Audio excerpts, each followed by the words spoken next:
Welcome to this week's episode of L&L Football. Today we'll be doing the Premier League build-up for this weekend. We'll be talking about a few of the matches. Today we're not really going to be talking about as many of the big teams today, because in terms of like Liverpool, United, Chelsea's, we've talked about them a great deal so far, so we thought it'd be nice just to mix it up a little bit and talk about some different teams. We'll also be going through our predictions. We've got a couple of games from the Football League, obviously our hometown teams, and highlights from Italy, Roma versus Inter, and Valencia versus Barca from Spain. For the La Liga. Right, so to begin with West Bromwich Albion versus Arsenal then. Two teams in moderate, okay form. Yeah, not doing too badly. West Brom surprised me a bit because I thought L&L would probably struggle. They're not having a fantastic season, but they're not having a horrible season.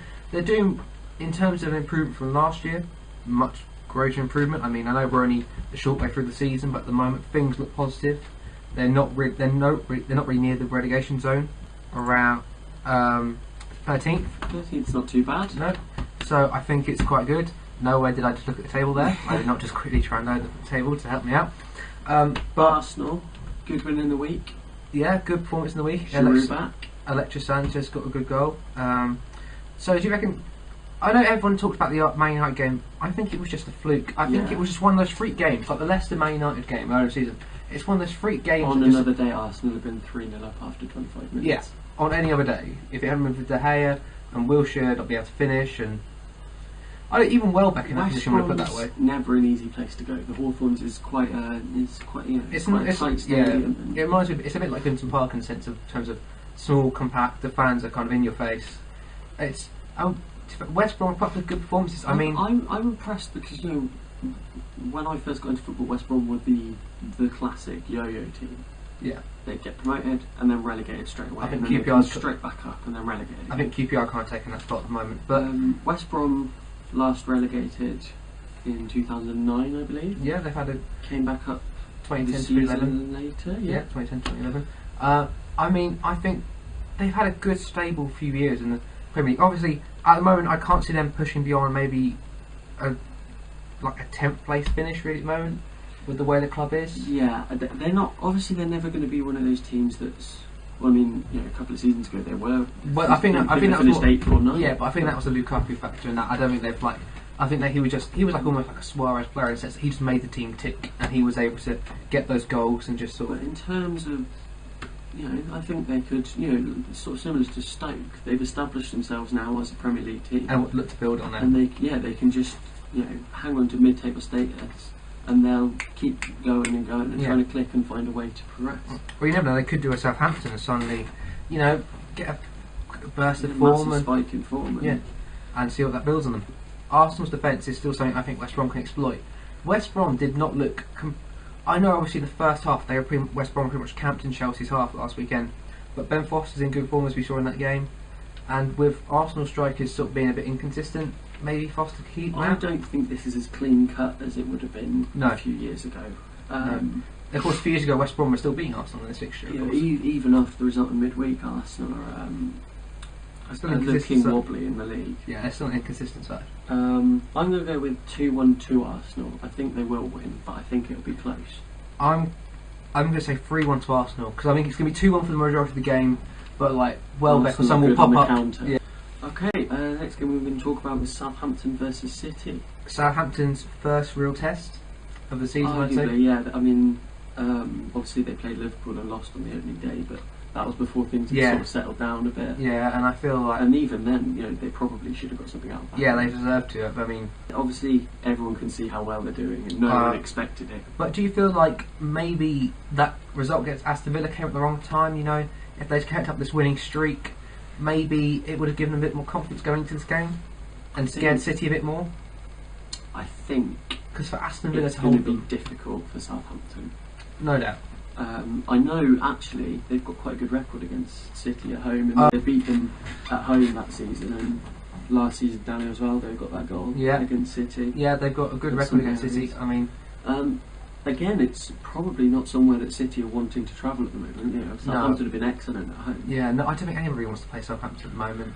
I mean, Aston Villa put in a good show. I mean, they held them to a draw, which is a lot more than most teams have done in the league so far. But I think City will be massively boosted by the Bayern Munich result. Oh yeah, definitely. I mean, if Aguero's in top form, Forster's going to have his hands full. Yeah.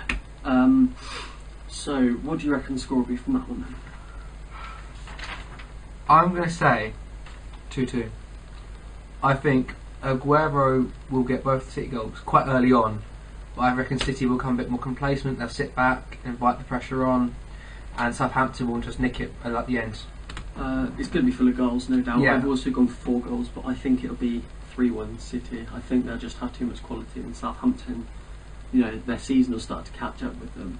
This will be the result that sort of, just jades them a bit, and then through the busy Christmas period, I think they'll fall away. Okay. Next we have Tottenham versus Everton. Now this one we picked out because they're two teams sort of very similar in stature, but not hitting the heights that they should be. No, Everton have improved since the beginning of the season when they were like sort of dropping down towards relegation. It wasn't a good start. And they conceded like 18 or so goals in their first opening season. At home against Chelsea. Yes, that wasn't a great game for them, and Tottenham. Again, I don't know. People thought this season Tottenham would come back after they've had these players a chance to settle. This is what you would call a typical Tottenham season, because at the start of every single season, Tottenham fans think that they're going to be different this season. And things are going to change for them, and it just doesn't. I don't understand. Pochettino's not managed to hit the heights that he did at Southampton. No, he's come out this week and said he's not the manager Tottenham like he was at Southampton, but rather he's the head coach, which I think is actually quite a damning indictment on Daniel Levy. Yeah, I don't know. Tottenham's a really weird club in the sense that you look at 3-4 seasons ago when they were Champions League, that game against Milan, they were on the up. Everyone thought, okay, they were now a real contender. That was their real opportunity. They were a real contender in English football. For you sort of looked at them, right improvements. You could challenge for a title. 11-12 season, they are throughout September and the early part of autumn, they were top of the league for a while, and nobody would deny that they belonged there because they've been playing fantastically.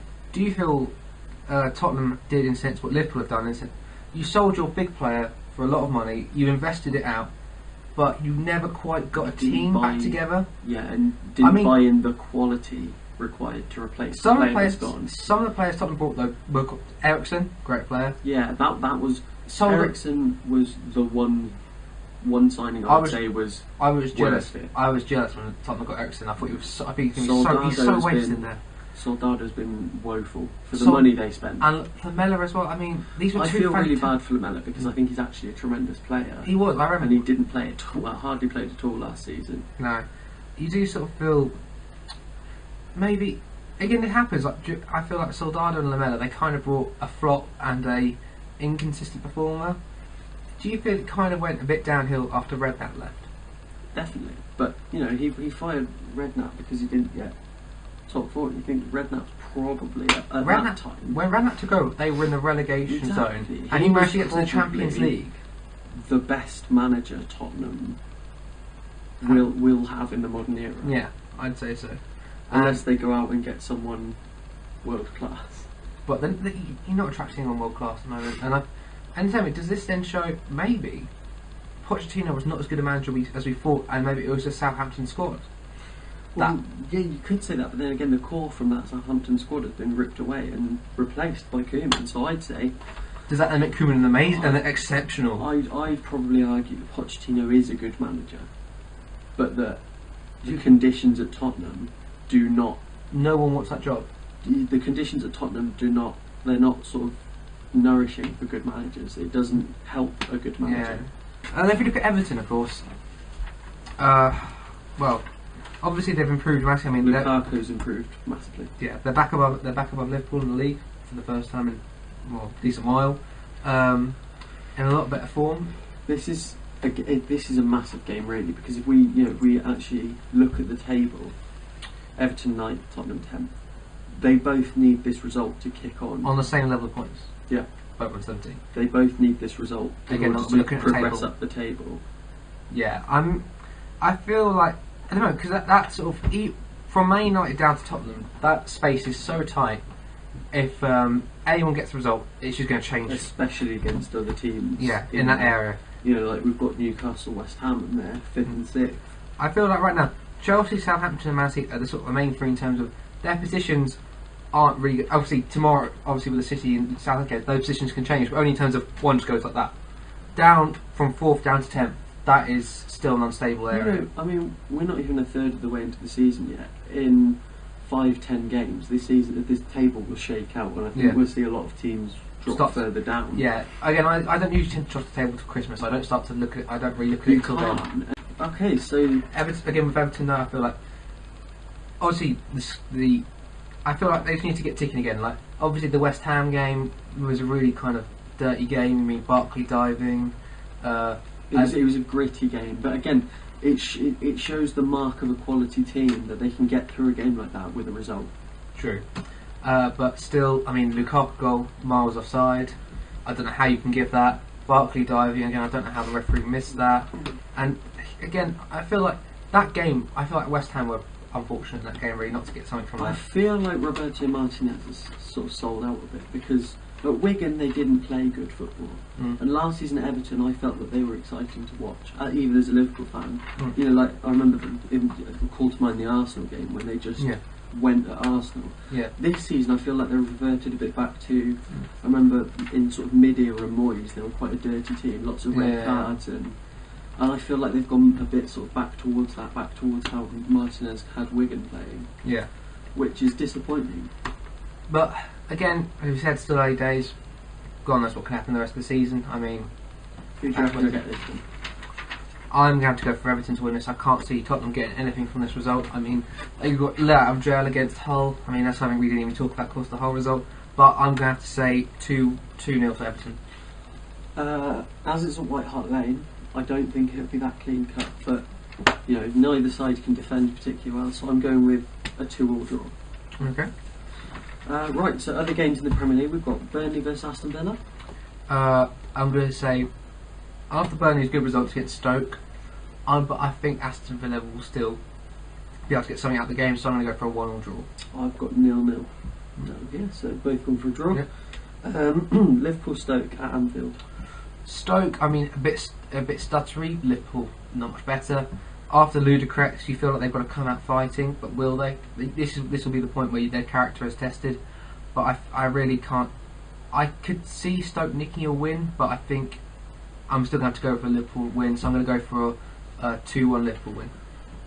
Even I'm not that optimistic, to be honest with you. You go for a 1-1? I've gone for a 1-0 draw. United versus Hull. A game I am confident for. I think I love Steve. You have to be really. I love Steve Bruce. Hopefully Wilson starts and he gets a goal like he did last season. But I'm going to go for a 4-1 win. Very close to my one. I've gone 3-1 United. Right, QPR Leicester. I can't.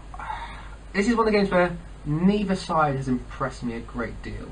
I mean, QPR. There's been signs they could turn it around, but I still can't see QPR. They're pinning too much on their attack. Yeah. And not enough on the defence. Again, it's the same old team of mercenaries, really. I can't help but look at it when I see it. So I'm going to go for a 0-0 draw. I've gone with. I know these two played each other quite early on last season when they were both really near the top of the table. Leicester actually came away with the win from Loftus Road, but I've gone with 2-1 to QPR. Swansea Palace. Swansea Palace. Swansea good results against City last week. 2-2 draw. Arsenal. I mean, sorry, 2-1. Arsenal game. Again, a good result against Arsenal. Crystal Palace. I mean, we saw what they did to Liverpool last week. I think it's gonna be a close game. I think Palace just even after the Liverpool result, I don't think they're gonna wow anyone this season. I think they're gonna be confident. I'm gonna say 3-2 to Swansea. I've also gone with Swansea win, but I don't think Palace will even register. I've gone with 2-0. Now it's West Ham Newcastle. Newcastle again on a surging run. West Ham, even last week they didn't play particularly poorly. I mean, I think they're unfortunate. But I still think Newcastle will edge it. I'm gonna go for a 1-0 Newcastle win. I've gone with the same. Oh, great. I think 1-0 is Newcastle's speciality at the moment. Yeah, it's kind of what they do. Sunderland Chelsea. Oh God, I could see this. I could see them doing a Southampton. Sunderland fans. Yeah, I feel like they could. And here he is. I feel like they could be doing another Southampton to them. Really, I'm going to say 6-0 to Chelsea. I think, just Chelsea famously score goals at Stamford Bridge, Stadium of Light, even that happens. 4-0 I've gone with. Okay. Okay, now we move on to our hometown teams. So Brighton have got Fulham at home. Fulham, obviously inconsistent season after coming down. They've got thrashed by Derby the other week. But then again, McCormack was 11 million. He's actually not been the player they thought they were getting. Brighton, of course, got Ben. I think that's quite a good signing. It's a good signing. It'd be nice to see. I've always quite liked Darren Bent. I think obviously his goal record's not fantastic, but I think he's much maligned by the press. I've always loved him for the beach ball goal. That's one of my favourite Premier League goals of all time. Really for the novelty. I really don't understand how they allowed that. It was thrown on the thing that because it was thrown on by a Liverpool fan. They were like, "You fucked yourself over, so you have it." But I don't understand how in the laws of the game that is allowed. For comedy effect, that was allowed.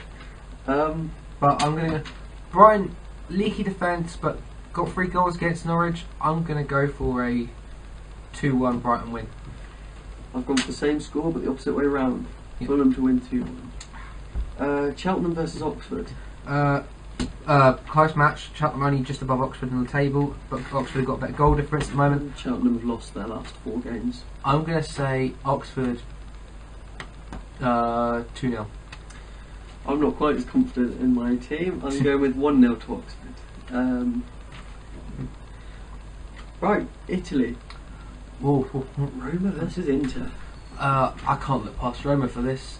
The squad is so much better than Inter's, and Mancini's been given 2 very difficult games to start with. Yeah, he's not at the best of starts in terms of fixture list. But again, Inter Milan don't interest me anymore. Really, I can't. It's really difficult. It's a change. It's a change in time now. So now the big 3, of course, we said last week. Sort of the Napoli, Roma, Juventus. So I'm going to go for a Roma 3-1 win. I think with Italian football, almost always one team keeps a clean sheet. It's so defensive. It's only against Inter Milan, I think. I'm going to go with 2-0 to Roma. Okay. And then we have the last feature, which is Valencia versus Barcelona. Barca come back into some form. Messi, of course, Champions League all-time top goal scorer, as we discussed. La Liga all-time goal scorer as well. Can anyone stop him at the moment? I mean, him and Ronaldo at the moment. That's... Valencia have done better, because I know once they sold David Silva and David Villa, that was it. They just dropped right off. Yeah, Mata. Although he was playing there when they were starting to fall. That was also partly because of the financial rules of it in terms of when their owner backed out, the money dried up, but they've got a new owner coming in. They've got money. Yeah, they've got money back in Scotland. Negredo's still injured at the moment, I do believe. Correct me if I'm wrong. I don't mean in terms of the game, but sort of that's the kind of signing that shows intent that they want to do better. Again, a strange signing for me. I thought City would have kept it. Yeah, so did I, because he did really well last season. The first half of last season, Aguero's partnership was outstanding. Yeah, first half of last season. But still, times change. I can't look past Barca for this one again, especially after their win in midweek. I'm going to go for a 4-0 win. I've also got Barca to score 4, but I think Valencia will get 1. So I'm going 4-1 to Barcelona. So those are our predictions for this week, and hopefully, after I lost last week due to some very annoying circumstances, mainly Di Maria and Gomez, I think it was, who screwed up at the City game. Hopefully I'll actually get something out of this week and get a few of these right. So until next time, which will be Monday, where we do our weekend review. Yep. We will see you then. See you later, guys. Bye.